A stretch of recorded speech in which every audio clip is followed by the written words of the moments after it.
दोस्तों, एक राजा था जो अपनी प्रजा का बहुत ख्याल रखता था। वो अपनी प्रजा के बीच जाता और उनकी समस्याओं को सुनता था। वह कोशिश करता था कि उनकी समस्याओं को दूर कर सके। उसकी इसी कर्तव्य निष्ठा के चर्चे दूर दूर तक फैले हुए थे।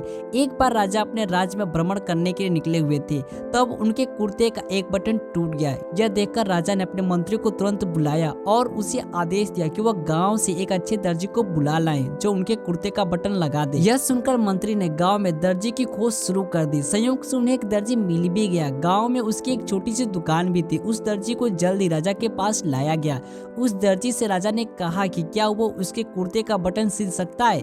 दर्जी ने कहा, जी महाराज, ये तो बड़ा ही आसान काम है। दर्जी ने अपने थैले से धागा निकाला और कुर्ते का बटन लगा दिया। राजा बहुत खुश हुआ और उससे पूछा कि वो उन्हें कितने पैसे दे। इस पर दर्जी ने कहा कि इतने छोटे से काम के लिए वो पैसे नहीं ले सकता। इस पर राजा ने कहा कि वो इसकी कीमत जरूर देंगे। दर्जी ने सोचा कि उसने तो बस धागा ही लगाया है, तो उसके लिए 2 रुपए मांग लेता हूँ। फिर दर्जी ने सोचा कि कहीं राजा यह न सोचे कि इतने से काम के लिए 2 रुपए तो गांव वाले से कितना पैसा लेता होगा। यह सब सोच समझकर दर्जी ने कहा कि वो अपनी इच्छा से जो भी देंगे वो ले लेगा।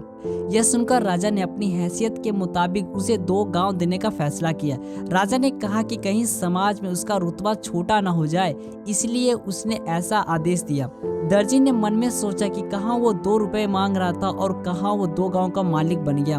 दोस्तों, इसी प्रकार हम सभी अपनी क्षमता के अनुसार सोचते हैं, लेकिन भगवान हमें अपने हिसाब से सब कुछ देते हैं। हम छोटा मांगते हैं और कई बार भगवान हमें उसके देने की क्षमता के आधार पर कुछ अच्छा और बड़ा देते हैं। इसीलिए गीता में श्री कृष्ण ने भी यही कहा है कि कर्म करो, फल की इच्छा मत करो, और यही इस कहानी का मेन उद्देश्य है।